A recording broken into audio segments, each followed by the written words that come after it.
δεν θα μπορούσα να ξεκινήσω αυτό το project παρά με τη γυναίκα που μου έδωσε πρώτη το παράδειγμα πώς είναι να είσαι μητέρα, τη μαμά μου.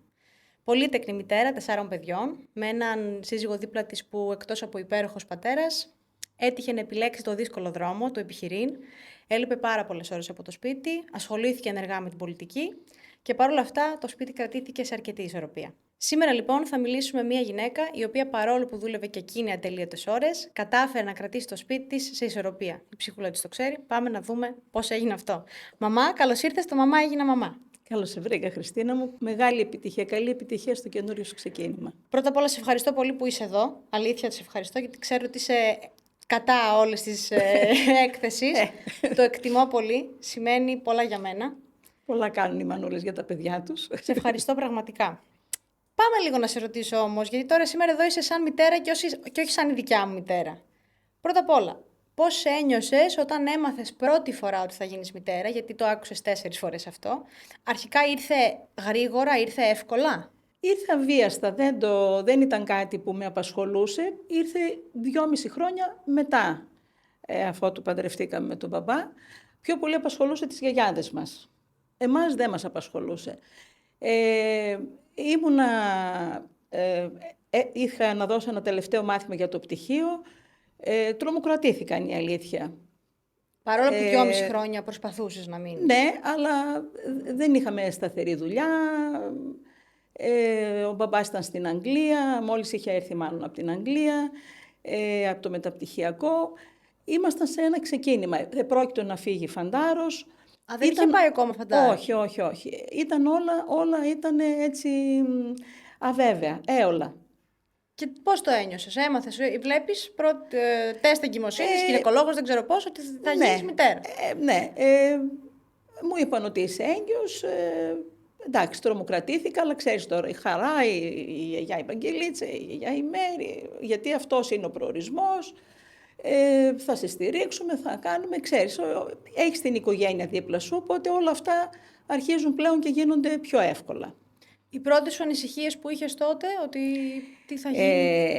Έμεινα έγκυος όταν είχε γίνει αυτό με το Τσέρνομπιλ τότε και όλο αυτό με την έκρηξη στο πυρηνικό εργοστάσιο με είχε τρομοκρατήσει τόσο πολύ. Η μεγαλύτερη αγωνία μου ήταν και το μόνιμο θέμα συζήτησής μου, πώς θα γίνει να μεγαλώσει το παιδί σε ένα περιβάλλον που δεν πρόκειται να γίνει ποτέ πόλεμος πυρηνικός και πού είναι η χώρα αυτή και ξέρω εγώ, εντάξει τώρα, συζητήσεις έτσι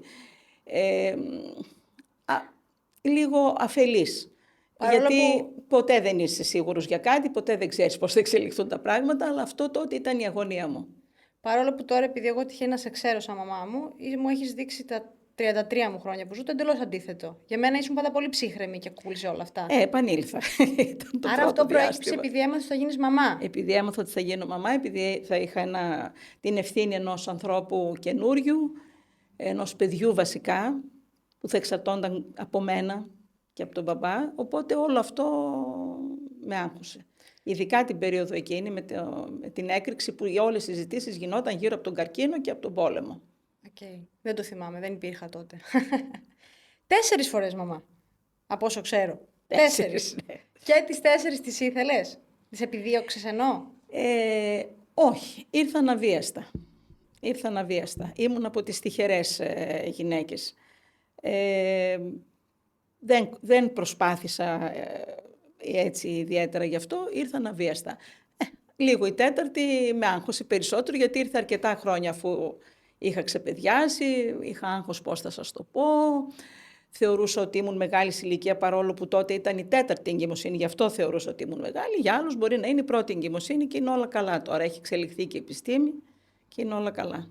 Και πώς είναι η ζωή με μια πολύτεκνη μητέρα να ζει στο σπίτι με 4 παιδιά ή μάλλον 3 όταν δούλευες τόσο έντονα, γιατί όντως ο 4ος ήρθε μετά σε πιο ήρεμη περίοδο της ζωής σου, να δουλεύεις τόσες ώρες.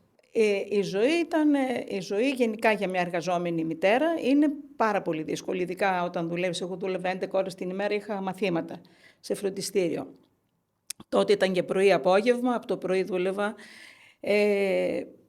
Θεωρώ όμως τον εαυτό μου, είναι πάρα πολύ δύσκολη η ζωή. Καταρχάς δεν σε βλέπει το σπίτι σου και όταν σε βλέπει έχεις να κάνεις πάλι κάτι για τη δουλειά σου. Γιατί στη δουλειά σου δεν μπορείς να κάνεις έκπτωση. και όταν είναι ιδιωτικό το επάγγελμα, πρέπει οπωσδήποτε να είσαι σωστός. Και όταν τα χρειάζεσαι τα χρήματα. Εννοείται, και για βιοποριστικούς λόγους βασικά, οπότε κάνεις πάντοτε έκπτωση στην οικογένειά σου, στα παιδιά σου, σε άλλα πράγματα, γιατί τέλειος δεν μπορείς να είσαι, δεν είσαι μηχάνημα. Οπότε ήταν δύσκολη. Η καθημερινότητα ήταν πάρα πολύ δύσκολη να τα προλάβεις όλα. Δεν τα προλαβαίνεις ποτέ όλα, αλλά θεωρώ τον εαυτό μου ότι ήμουν από τις πολύ τυχερές, γιατί είχα πάντοτε τους γονείς μου που έμεναν στον επάνω όροφο και πολύ κοντά την πεθερά μου και τον πεθερό μου και είχα πάντοτε βοήθεια, πάντοτε. Ενώ μια γυναίκα που μπορεί να εργάζεται τόσες ώρες και είναι σε μια μεγάλη πόλη και δεν έχει και βοήθεια, νομίζω εκείνο είναι τραγικό. Είπες όμως πριν ότι το σπίτι σου δεν σε έβλεπε. Όχι. Πώς διαχειριζόσουν εκείνη την χρονική περίοδο που ήταν και αλλιώς τα πράγματα, τις τύψεις, ή αν είχες ότι τα παιδιά σου τα βλέπεις λίγο? Τύψεις είχα πολλές, όπως έχουν νομίζω και όλες οι μαμάδες, αλλά δεν έχεις χρόνο να το διαχειριστείς. Απλώς έχεις τις τύψεις. Έχεις το άγχος και που μπορεί αυτό να σου βγαίνει με μια έτσι κακή συμπεριφορά προς τα παιδιά σου, προς τους γύρω σου. Όταν έχεις άγχος, συνήθως καμιά φορά φέρεσαι απότομα, έτσι, αυτό όλο είναι εκδήλωση του άγχους σου. Το οποίο απλώς το έχεις, γιατί δεν προλαβαίνεις να το διαχειριστείς. Θυμάμαι ότι πάντοτε παραμονή πρωτοχρονιάς σας πήγαινα επάνω στη γιαγιά για να μπορέσω να είναι το σπίτι τακτοποιημένο. Είχα το άγχος μη με βρει ο καινούριος χρόνος με το σπίτι άνω κάτω. Αφελέστατο, αλλά ήθελα τουλάχιστον να μπει καινούργια χρονιά και να μην είναι τα ρούχα έτσι. Γούρι, άρα, για θέμα. Πες το και έτσι. Ναι. Παρ' όλα αυτά, μας έδωσες πολύ μεγάλο δώρο που έχουμε τις αναμνήσεις από παππού και γιαγιά, γιατί υπήρχαν τόσο ενεργά και στη δικιά μας τη ζωή. Αυτό είναι πολύ σημαντικό. Δηλαδή, μπορεί να το βλέπεις σαν τύψεις, αλλά είναι ευλογία. Μεγάλη ευλογία που τους είχα κοντά μου και σας μεγάλωσαν στην ουσία. Εσείς οι τρεις μπορώ να πω ότι μεγαλώσατε με τον αυτόματο πιλότο. Δεν σας έβλεπα, δηλαδή δεν σας διάβασα ποτέ, δεν ασχολήθηκα ποτέ μαζί σας. Παρά μόνο όταν ήρθε ο Θανάσης που πλέον διορίστηκα και είχα τον απογευματινό μου χρόνο ελεύθερο. Έρχεται το τέταρτο παιδί. Σε ηλικία? 41. Είπες ότι σοκαρίστηκες, πολύ λογικό. Πώς ήταν να είσαι πάλι μαμά από το 0 στα 41 σου, ενώ έχεις ήδη 3 εγκυμοσύνες? Δεν το λέω λόγω ηλικίας, λόγω ότι είχες ήδη περάσει 3, όπως είπες πριν, είχες ξεπαιδιάσει. Βίωσες την ίδια καθημερινότητα που βίωνες μαζί μας? Στο Θανάση είπα ότι δεν θα ξαναδουλέψω. Όταν ήρθε ο Θανάσης, είπα ότι δεν θα ξαναδουλέψω. Δεν λόγω μπορώ των να περάσω. Λόγω των τύψεων, λόγω του ότι δεν σας χάρηκα, λόγω του ότι ένιωθα ότι δεν μεγάλωσα εγώ, παιδιά μου, τα μεγάλωσαν άλλοι. Και έτσι είχα πει στον μπαμπά, λέω δεν πρόκειται να ξαναδουλέψω και φυσικά το δέχτηκε και ο μπαμπάς. Αλλά άλλαξε ο νόμος 6 μήνες αφότου γεννήθηκε ο Θανάσης και διοριζόταν η πολύτεκνη. Οπότε έτσι διορίστηκα στο δημόσιο. Πλέον είχα μισή μέρα δουλειά, είναι τελείως διαφορετικό. Επέλεξα το γυμνάσιο που δεν έχει καμία σχέση με το Λύκειο, είναι πιο απλή, ας το πω, εντός εισαγωγικών η δουλειά. Αν παρόλα αυτά το γυμνάσιο είναι δύσκολο γιατί και διαχειρίζει την εφηβεία των παιδιών, τέλος πάντων. Αυτό θα έλεγα τώρα. Ναι. Μπορεί να επέλεγα τελικά το Λύκειο εγώ. Ναι, η αλήθεια είναι αυτή, ότι απλώς έρχεσαι σε επαφή με την εφηβεία τους και αυτό μου έκανε πολύ καλό νομίζω, γιατί ήταν κάτι το οποίο δεν είχα γνωρίσει έτσι άμεσα. Συνήθως είχα παιδιά λυκείου όταν έκανα μαθήματα, τέλος πάντων. Οπότε με το Θανάση είχα όλο το χρόνο να ασχοληθώ και μπορώ να πω ότι το απόλαυσα. Νομίζω ότι ήταν το δώρο που μου έκανε ο Θεός, γιατί πάντοτε ένιωθα τύψεις ότι εγώ δεν μεγάλωσα τα παιδιά μου, άλλοι μου τα μεγάλωσαν και ένιωθα τύψεις γι' αυτό, ναι. Ήταν ένα δώρο που μας έκανε όλους ο Θεός, ο αδερφός μας. Ναι. Παρ' όλα αυτά δεν είσαι μόνο μητέρα, είσαι και γυναίκα, που είναι πολύ σημαντικός ρόλος. Σαν γυναίκα, δεν είχες ποτέ μία στιγμή μέσα στη μέρα σου μόνο για σένα? Χάθηκες τόσο πολύ με τη δουλειά και το μεγάλωμα παιδιών και σαν σύζυγος? Όχι, όταν είσαι νέος θέλεις να τα κάνεις όλα. Έχεις δύναμη σωματική και ψυχική για όλα. Η μέρα που, και την τηρώ ακόμη και σήμερα δηλαδή, είναι 5 ώρα το πρωί σηκωνόμουν πάντοτε. Βαρύ. Ήθελα να έχω τακτοποιημένο το χώρο όπου θα έπινα τον καφέ μου και απολάμβανα τον καφέ μου. 1 ώρα δηλαδή απολάμβανα τον καφέ μου. Αυτή ήταν η ώρα η δική μου, διάβαζα τα περιοδικά μου, μπορεί να ασχολιόμουν με το κέντημά μου, δηλαδή έκανα αυτό που ήθελα. Έχεις και το κέντημα, είχα και τα χόμπι μου. Ναι, είχα και τα χόμπι μου. Βέβαια καθώς μεγαλώνατε, χρειαζόσασταν λιγότερο. Είχα και ώρες που και βγαίναμε έξω και με τον μπαμπά πολύ και λόγω της ενασχόλησής του με την πολιτική. Και επειδή είχα πάντοτε βοηθούς, δεν στερήθηκα από βοήθεια. Αυτό είναι πάρα πολύ σημαντικό. Είχες πάντοτε βοηθούς του παππούδες και τις γιαγιάδες. Σε μια όμως εποχή που και βιοποριστικά δύσκολα τα πράγματα, ο σύζυγός σου, ο παπάς μου, επέλεξε να ασχοληθεί με το επιχειρήν. Που σημαίνει, τουλάχιστον εγώ σαν παιδί το λέω, βίωσα την απώλεια της καθημερινότητας στο να μην τον έχω κοντά μου. Εκεί Έτσι. τι βοήθεια στερήθηκε στο κομμάτι του συζύγου που καλύφθηκε από το κομμάτι το ότι είχε στους γονείς σου? Άραγε μπορεί να καλυφθεί αυτό? Μα δούλευα και εγώ πολλές ώρες και οι δυο λείπαμε πολλές ώρες. Τη μεγάλη βοήθεια που είχα από τον μπαμπά, την πολύ μεγάλη βοήθεια που νομίζω ότι, γιατί εγώ σαν άνθρωπος δεν νομίζω ότι θα τα έβγαζα πέρα, ήταν ότι ποτέ δεν μετέφερε τα δικά του προβλήματα στο σπίτι. Αλήθεια είναι αυτό. Ποτέ. Πάντοτε ερχόταν με ένα χαμόγελο, όλα θα πάνε καλά. Εγώ πάντοτε μετέφερα τα προβλήματα της δουλειάς μου στο σπίτι, τα άγχη μου. Μη στεναχωριέσαι, δεν πειράζει, έτσι είναι, θα γίνει, θα διορθωθεί. Δηλαδή υπήρχε πάντοτε ένα μεγάλο κουράγιο και αυτό ας πούμε το οφείλω στον μπαμπά. Εγώ δεν ξέρω αν αντίστοιχα μπορούσα αυτό να το κάνω σαν άνθρωπος. Το οφείλουμε στον μπαμπά Ναι, αυτό. το οφείλουμε στον μπαμπά. Πολύ ωραίο αυτό, όντως έτσι είναι, το επιβεβαιώνω, πολύ σημαντικό. Ναι. Με βοήθησαν πολύ στο μεγάλο παιδιών, πεθερικά και κατά βάση λόγω του ότι ήταν η δικιά σου η μητέρα από πάνω, η γιαγιά και ο παππούς. Θεωρείς ότι επέβαλαν αυτή τον δικό τη δικιά του σκέψη στο πώς θα, στην ανατροφή των παιδιών, ότι πόσο θα θυλάσεις, αν θα θυλάσεις, όλα αυτά, ή ήταν καθαρά δικιά σου απόφαση όλα? Έγινα μικρή μητέρα. Τότε ήμουν ανήδη και άσχετη. Τώρα τα σημερινά παιδιά βλέπω ότι όλα διαβάζουν, είναι ενημερωμένα, παρακολουθούν σεμινάρια και είναι πάρα πολύ θετικό αυτό. Συνέχεια ρωτούσα, είχα άγνοια. Άρα ρωτούσες εσύ? Ρωτούσα, ναι, είχα άγνοια. Ίσως αν προσπάθησαν να επιβάλλουν, το έκαναν γιατί είχαν τις εμπειρίες τους, τα βιώματά τους από πολύ αγάπη.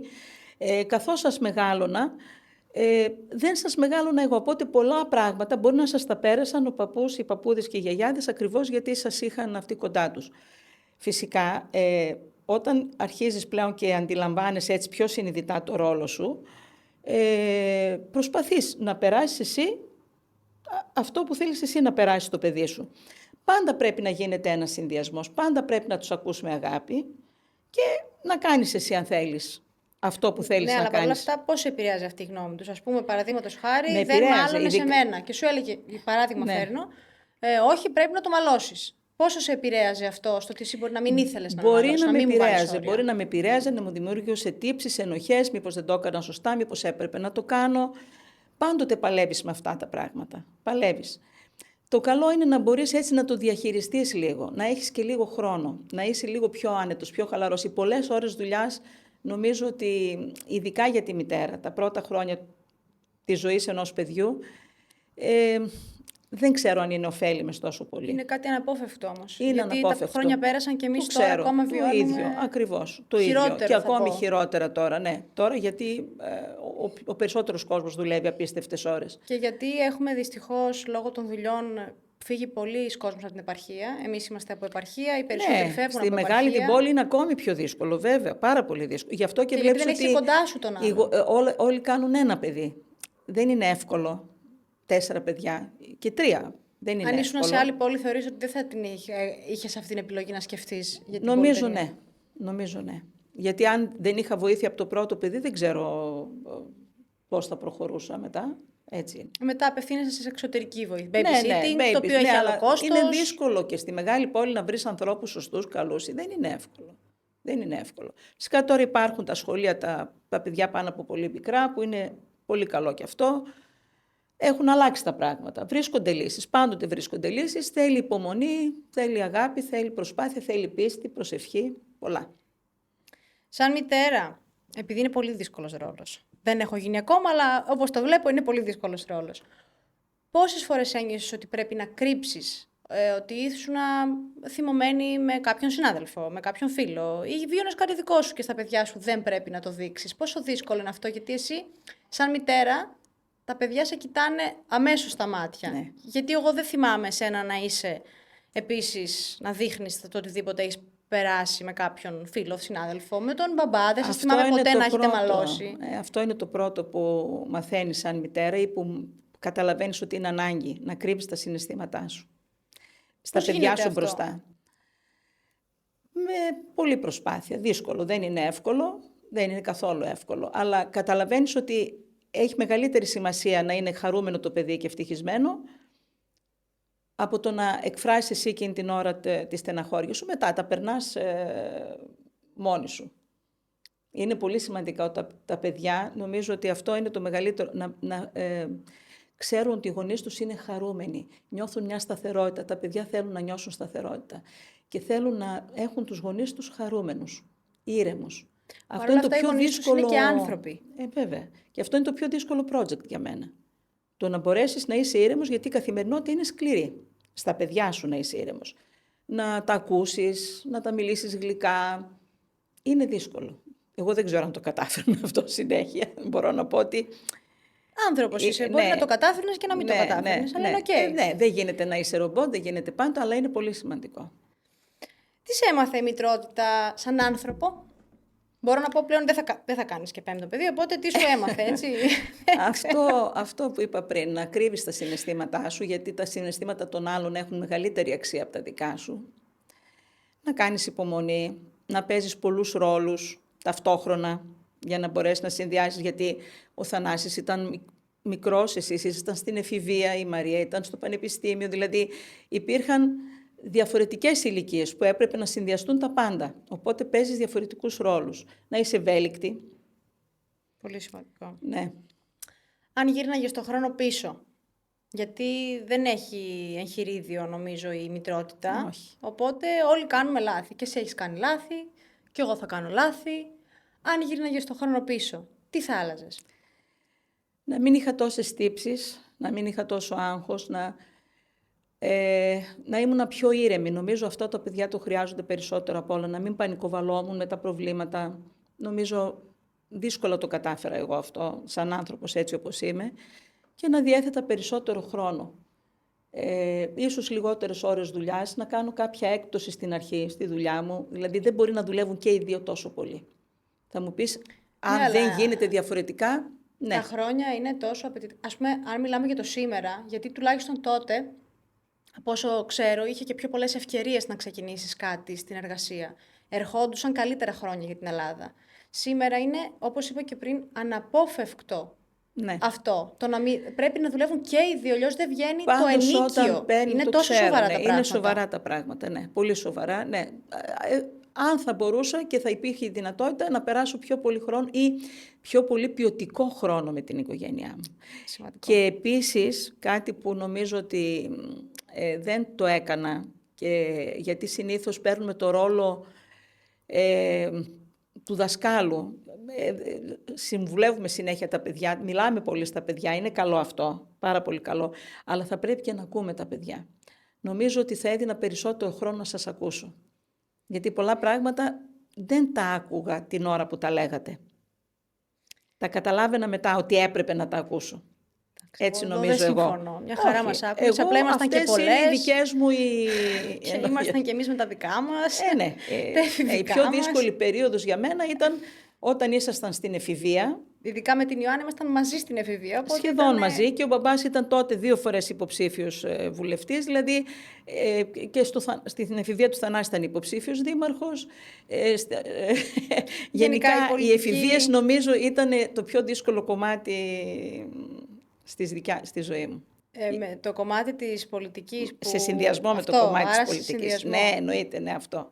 Ήτανε δύσκολο αυτό. Ναι, μπορώ να το επιβεβαιώσω κι εγώ. Πολύ δύσκολο. Και να βάλω και την υπογραφή μου. Έτσι. Τι μήνυμα θα ήθελες να αφήσεις σε μια γυναίκα που σήμερα βλέπει αυτό εδώ το επεισόδιο? Σαν μητέρα 4 παιδιών, σαν μητέρα βασικά, γενικά. Τι θα ήθελες να αφήσεις σε μια που τώρα θα γίνει μαμά? Ναι. Αυτό το σκεφτόμουν προχθές, τυχαία, γιατί είδαμε στο σχολείο μια ταινία με τα παιδιά στα πλαίσια για το ολοκαύτωμα. Η ζωή είναι ωραία, αυτή την ταινία, όπου ο μπαμπάς προσπαθεί μέσα από τις τραγικές συνθήκες του πολέμου και αυτό που βίωναν να το παρουσιάσει στο γιο του σαν ένα παιχνίδι. Τις πιο όμορφες ταινίες που από τις πιο όμορφες και τις πιο έξυπνες, και να έχει το παιδί του από αυτόν, παρόλο που έφυγε τελικά, καλές αναμνήσεις. Και νομίζω ότι είναι ό,τι πιο ωραίο μήνυμα μπορεί να περάσεις στα παιδιά σου.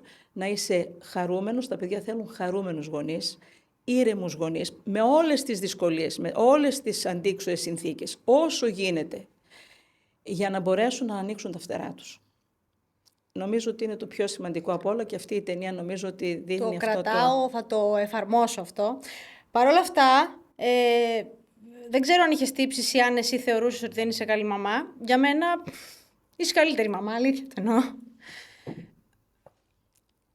Αυτό είναι όντως για σένα. Αγάπη μου γλυκιά. Αγάπη μου γλυκιά. Είσαι η αγαπημένη μαμά, μπορεί να Αυτό θα είναι πλέον στο χριστουγεννιάτικό μου δέντρο, γιατί ξέρεις ότι πάντοτε βάζω τις αναμνήσεις μου από εσάς. Το οποίο το επεισόδιο το γυρίζουμε τώρα μετά τα Χριστούγεννα και το έχεις ακόμα στολισμένο να πούμε εδώ πέρα. Βάλ' το να το κρατήσεις για του χρόνου. Ευχαριστώ. Ευχαριστώ, αγάπη μου. Είσαι όντως η αγαπημένη μου μαμά, δηλαδή... Δεν θα μπορούσε να ήταν άλλη. Να ξέρεις ότι δεν είναι δεδομένο. Για μένα δεν θα μπορούσε να γίνουν πιο όμορφα τα πράγματα. Ναι, έχεις κάνει λάθη. Όλοι έχουμε κάνει λάθη. Όλοι θα κάνουμε λάθη σαν γονείς. Αλλά δεν υπάρχει εγχειρίδιο. Εμείς θα κάνουμε άλλα λάθη. Οι γονείς σας έκαναν άλλα λάθη. Δεν υπάρχει. Μόνο υπάρχει καλή πρόθεση. Εγώ σε ευχαριστώ πραγματικά. Άμα θες γίνω το από την άλλη, γιατί εσύ μόνος το βλέπεις έτσι, δεν το βλέπει κανείς. Αυτή είναι η εμπειρία. Ευχαριστώ πολύ γενικά για όλο αυτό. Ξέρω ότι είναι έξω από τα νερά σου. Είμαστε live. Πρέπει να πεις τώρα ευχαριστώ στον κόσμο που μας βλέπει, γιατί στο είχα έκπληξη. Εγώ ευχαριστώ για αυτή είναι live τώρα, να ξέρεις. Εγώ ευχαριστώ για αυτή την όμορφη στιγμή που μοιράστηκα. Ξέρω ότι με δουλεύεις. Όχι, είναι live. Είμαστε στο YouTube live. Να ξέρεις, στο είχα έκπληξη. Μας βλέπουν λίγα άτομα, είναι... Πες απλά κάτι, γιατί μας βλέπουν τόση ώρα. Εγώ ευχαριστώ για αυτή τη στιγμή που μοιράστηκα μαζί σου, αλλά καλύτερα που δεν ήξερα ότι είναι live. Πλάκα σου κάνω. Πλάκα σου κάνω. Σε ευχαριστώ πάρα πολύ πραγματικά. Είναι πολύ σημαντικό για μένα.